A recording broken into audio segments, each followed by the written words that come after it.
नमस्ते and welcome to on the floor. मैं हूं दिनेश व्यास। पिछली बार हमने टाइल ग्राउट के बारे में बात की। Which tile grout is the best? तो दो तरह के टाइल ग्राउट मिलेंगे। एक है सीमेंट बेस्ड ग्राउट्स और दूसरे हैं एपॉक्सी ग्राउट। और इन दोनों के अंदर कुछ कैटेगरीज हैं। सही ग्राउटिंग के बिना आपने टाइलिंग में जो एफर्ट डाले हैं, एनर्जी डाली है, इन्वेस्टमेंट किया है, उसका पूरा एडवांटेज नहीं मिलेगा। चार इंपॉर्टेंट बातें हैं। और चौथी बात, ग्राउटिंग करने के लिए टाइल के बीच में सफिशिएंट गैप होना चाहिए। अगर गैप नहीं होगा तो आप ग्राउट भरेंगे कैसे? अगर आपके सीमेंटिशियस ग्राउट में लिखा है ए, तो ए का मतलब हाई एब्रेजन। उसमें लिखा है डब्ल्यू, तो डब्ल्यू का मतलब होता है लो वाटर ऑब्जॉर्प्शन। और अगर उसमें लिखा है एफ, तो F stands for fast setting.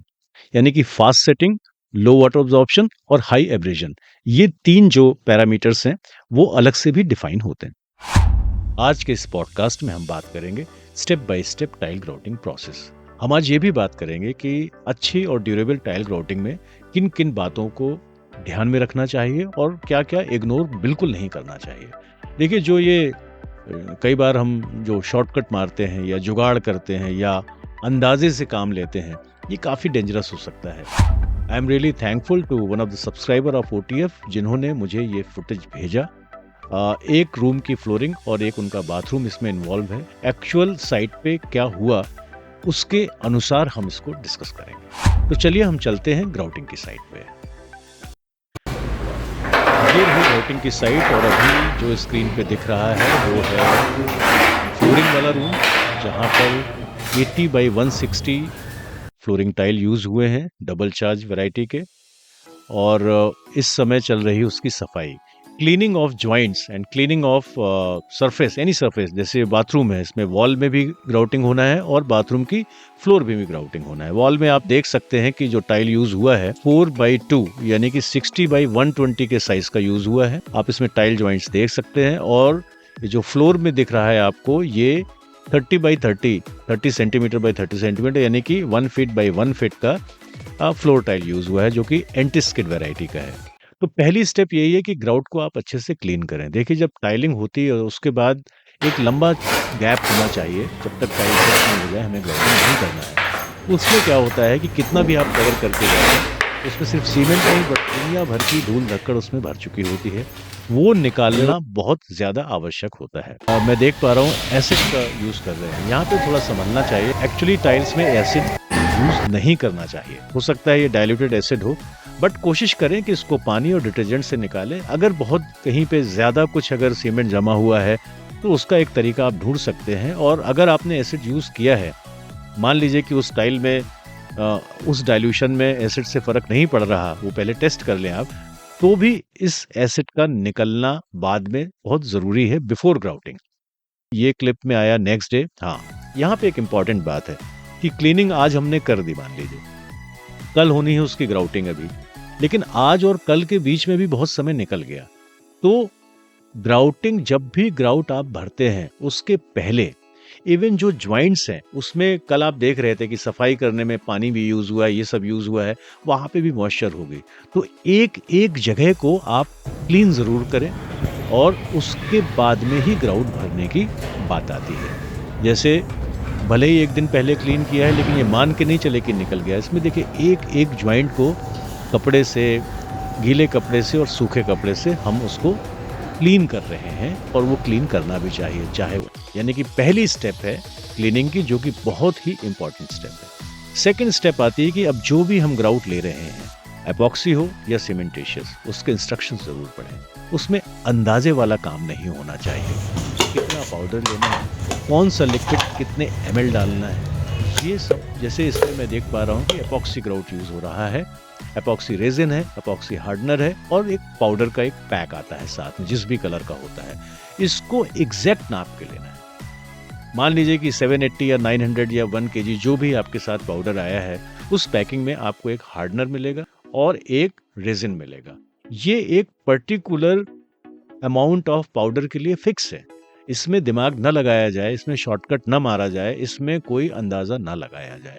जिस तरह से लिखा है और जितना लिखा है एग्जैक्टली वो क्वांटिटी अगर आप यूज नहीं करेंगे तो इसके रिजल्ट गड़बड़ हो सकते हैं। तो ये यहाँ पे मेजरमेंट के साथ में इन तीनों चीज़ों का मिक्सिंग हो रहा है। एपॉक्सी ग्राउट है। अगर सीमेंटेशियस ग्राउट होगा तो दो बातें होती हैं, एक होता है सीमेंटेशियस ग्राउट, जैसे हम इसमें देख रहे हैं कि सीमेंटेशियस ग्राउट में आपको सिर्फ पानी मिलाना है, लेकिन पानी अपने मन से नहीं मिलाना है कि जैसे वो कंक्रीट में घर के काम में अक्सर जो कोबा करते हैं, जितना मन आया उतना पानी डाल दिया। पानी डालने से वाटर सीमेंट रेशियो इतना इंपॉर्टेंट है कि सीमेंट की स्ट्रेंथ पूरी कंप्रोमाइज हो चुकेगी।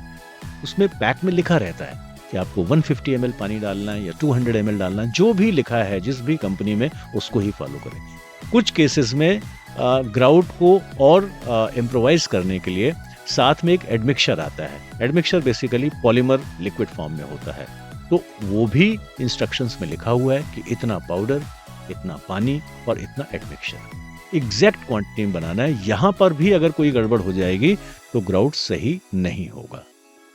हम आगे बढ़ते हैं कि ये मिक्सिंग आप समझ लीजिए कि तकरीबन 4 से 5 मिनट में बड़ी अच्छी मिक्सिंग हो जाती है। पूरा होमोजीनियस होना चाहिए, कंसिस्टेंसी जो आना चाहिए वो एग्जैक्ट रेशियो में, जो पानी या जो भी अन्य लिक्विड्स हैं, रेजिन है या हार्डनर है, वो डाल के होना चाहिए। इसमें अपनी तरफ से आप कुछ भी ना मिलाएं, ना सीमेंट मिलाएं, ना कोई सॉल्वेंट मिलाएं, ना ज़्यादा पानी मिलाएं। और अब शुरू हो रही है यहाँ पर ग्राउटिंग। ये जो हम देख पा रहे हैं, जो महाशय कर रहे हैं, ये देखिए स्क्रैपर का यूज़ कर रहे हैं। मैं जो देख पा रहा हूँ ये पतरे का यूज़ कर रहे हैं ग्राउटिंग के लिए। पतरा बहुत ही पतला होता है, बेसिकली स्क्रैपिंग के काम आता है, लेकिन अगर कोई बहुत एक्सपीरियंस्ड बंदा है, स्किल्ड बंदा है, तो शायद अच्छी फिनिश आएगी। अदरवाइज इसके लिए आप जो रबर के जो फ्लेक्सिबल फ्लोट्स आते हैं वो फ्लोट्स यूज़ करें, या और भी कई चीज़ें आती हैं जो कि सॉफ्ट होती हैं और एक सा लेवल कर सकती हैं। ये एपॉक्सी ग्राउट है जो मैं देख पा रहा हूँ। तो इसको भरने में आप एक बार में हो सकता ना हो। ये देखिए दूसरी तरह का ये फ्लोट है, सॉफ्ट है और इससे भी काफ़ी अच्छे तरीके से ग्राउट को भरा जा सकता है। पुराने जब टाइल छोटे होते थे, लोग बड़े बड़े फ्लोट्स करते थे और पूरे उसमें फैला लेते थे, लेकिन आज बड़े टाइल हैं, उतना फैलाना कोई प्रैक्टिकल चीज़ नहीं है। तो ये मेथड चल सकता है, प्रोवाइडेड जो करने वाले वो उतने स्किल्ड हैं कि उसकी फिनिश अच्छी है। यहाँ पर बाथरूम की फ्लोरिंग की ग्राउटिंग आप देख सकते हैं, ये भी एपॉक्सी ग्राउट यूज हो रहा है यहाँ पर। ये देखिए यहाँ पर वो पतला और शार्प स्क्रैपर न यूज करके प्रॉपर फ्लेक्सिबल फ्लोट यूज हो रहा है। ये जो ग्राउट इधर उधर चिपक रहा है, इसको आपको ग्राउट को सूखने के पहले मेरा तो ये कहना है कि आधे घंटे के अंदर अंदर इसको अच्छे से साफ कर दे, वरना एपॉक्सी ग्राउट यूज हो रहा है, बड़ी मुश्किल हो सकती है।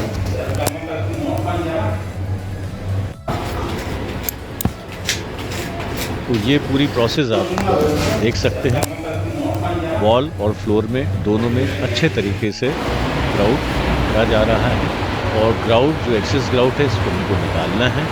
आसपास जो लग गया है, जो स्टेन है, उसको भी हमको 20 मिनट में निकाल देना है। बाथरूम के फ्लोर और बाथरूम की वॉल में ग्राउट भर चुका है, यानी पहला स्टेप है क्लीनिंग, दूसरा स्टेप है मिक्सिंग, तीसरा स्टेप में आ गई हमारी फिलिंग। यहाँ पर आप देख सकते हैं कि ये क्लीनली इन्होंने ग्राउट भर दिया है और ये फ्लोर पे भी अब क्लीनली ग्राउट भरा जा चुका है। लेकिन ये अभी भी आप देख सकते हैं जो इसमें ग्राउट छूट गया है, इसके लिए ये जो मैंने देखा, तो मैं आपको सजेस्ट करता हूँ, अगर सीमेंटेशियस ग्राउट यूज हुआ है तो उसका भी ग्राउट रिमूवर आता है। अगर मान लीजिए आप थोड़े से लेट हो गए और थोड़े से स्टेन्स उसमें बच गए, तो सीमेंटेशियस ग्राउट का भी रिमूवर आता है और साथ में एपॉक्सी ग्राउट का भी रिमूवर आता है। चौथे स्टेप में आपको इसको साफ करना है। कैसे साफ करना है? कोई एसिड वेसिड नहीं, बल्कि आपको यूज करना है डिटर्जेंट पानी, यानी कि साबुन पानी, डिटर्जेंट और पानी, उससे साफ करना है। इसके बाद इसको मॉप करना है गीले कपड़े से और सूखे कपड़े से।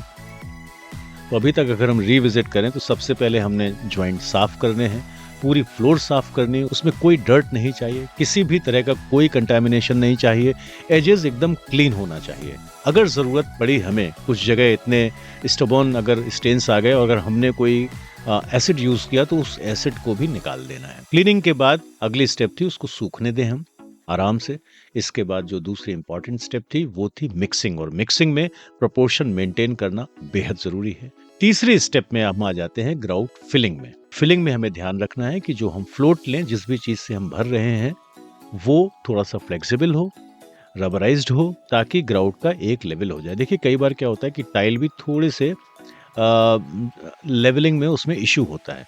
तो अगर कोई बहुत आप शार्प चीज़ से करेंगे, वो बिल्कुल शार्प ही ग्राउट भरेगा। इसके बाद हमें उसको अलाउ करना है सूखने के लिए, लेकिन सूखने के पहले हमें उसको साफ करना है। जो भी एक्सेस ग्राउट है उसको निकाल देना है, पानी से साफ करना है, डैम्प कपड़े से साफ करना है। और एक और इम्पॉर्टेंट बात है, खासकर अगर आप चाहे एपॉक्सी यूज़ करें या सीमेंटिशियस ग्राउट यूज़ करें, ग्राउट जब गीला है तो हल्का सा, जिस समय आप सूखने के पहले वही डिटर्जेंट और पानी से अगर आप इवन फिंगर से भी उसको एक सा कर देते हैं, इसका शेप अच्छा आएगा। बहुत सारे ग्राउट फिनिशर्स भी आते हैं जिसमें स्टील की बॉल होती है या इवन प्लास्टिक के भी आते हैं, तो उसकी फिनिश पे भी ध्यान दीजिए बाद में, नहीं तो आपको हो सकता है वो फिनिश अच्छी ना लगे। यहाँ तक होने के बाद अब हमें अलाउ करना है कि ग्राउट की क्यूरिंग हो जाए। इट में टेक 2 डेज, इट में टेक 3 डेज, 4 डेज। सारे ग्राउट का जो भी हिसाब किताब है वो कंपनी के इंस्ट्रक्शंस में लिखा हुआ है। अगर आपको लगता है कि नहीं उस बीच उसमें कोई गंदगी आ सकती है, बेहतर तो होगा जगह यूज ना हो, लेकिन कई बार वो इम्प्रैक्टिकल हो सकता है, तो आप उस भरे हुए ग्राउट को सूखने के बाद, बट क्योर होने में टाइम लगता है पूरी तरह से, आप उसको मास्किंग टेप से कवर कर दें। और लास्ट स्टेप में जब ये मान लीजिए कि 4 दिन, 5 दिन या 7 दिन बाद जब ये पूरा तैयार हो जाता है आपका काम, तो फिर उस टेप को निकालें, वापस एक बार पूरी क्लीनिंग प्रोसेस करें। डैम्प आप उसमें डिटर्जेंट और पानी का यूज़ करें, एसिड वैसिड मत यूज़ करिए, और उसके बाद आप उसको सूखे कपड़े से भी साफ कर दें। एक और एडिशनल प्रोसेस हो सकती है जिसको हम ग्राउट सीलिंग कहते हैं। अगर आपने सीमेंटिशियस ग्राउट यूज़ किया है तो उसकी परफॉर्मेंस बढ़ाने के लिए, उसका स्टेन रेजिस्टेंस, वाटर रेजिस्टेंस, ये सारी चीज़ों को बढ़ाने के लिए कई सारी कंपनीज, कई सारी अच्छी ब्रांड्स ग्राउट सीलर भी बनाती हैं और सप्लाई करती हैं। तो उसको भी अप्लाई करने का तरीका सिंपल ही है। आप टाइल के दोनों बाजू, यानी कि मान लीजिए कि 3 mm का ग्राउट है, तो आप दोनों बाजू 1-1 सेंटीमीटर का मास्किंग टेप लगा दें और छोटे पतले ब्रश से उसके ऊपर उसको अप्लाई कर दें। तो ये जो 7-8 स्टेप्स हैं, हर स्टेप में आपको ध्यान देना पड़ेगा। कई बार ऐसा हो जाता है कि जो ग्राउट की फिलिंग को लोग सीरियसली नहीं लेते, और उसके कारण इवन टाइल की भी ब्यूटी जाती है और ग्राउट आपको अच्छा नहीं लगता है। तो अगर हर स्टेप पे आप ध्यान देंगे तो डेफिनेटली अच्छी ग्राउटिंग हो पाएगी। अब सवाल ये आ जाता है, क्या एपॉक्सी ग्राउट ही अच्छा होता है या सीमेंटिशियस ग्राउट ही अच्छा होता है? आपका टाइल ग्राउट चाहे एपॉक्सी हो या सीमेंटिशियस, दोनों से ही आपको अच्छी फिनिश मिल सकती है अगर आप इस प्रोसेस को अच्छे से फॉलो करें तो। तो ये थी step by step process for tile grouting. अगर आपने भी अपने घर में टाइल ग्राउटिंग की है हाल फिलहाल में, और अगर कुछ आपने प्रॉब्लम फेस की है, तो क्या प्रॉब्लम फेस की है उसका भी हम एनालिसिस कर सकते हैं आने वाले किसी पॉडकास्ट में। टाइल ग्राउट और ग्राउटिंग से संबंधित आपके जो भी सवाल हैं, जो भी सजेशन हैं, जो भी प्रश्न हैं, आप हमें ज़रूर भेजिए और हम आने वाले पॉडकास्ट में उसे एड्रेस करेंगे। Thank you very much. लेकिन जाने के पहले एक रिक्वेस्ट, ये चैनल नया है, इसे आपका सपोर्ट चाहिए। Like, share and please subscribe the channel. Thank you very much.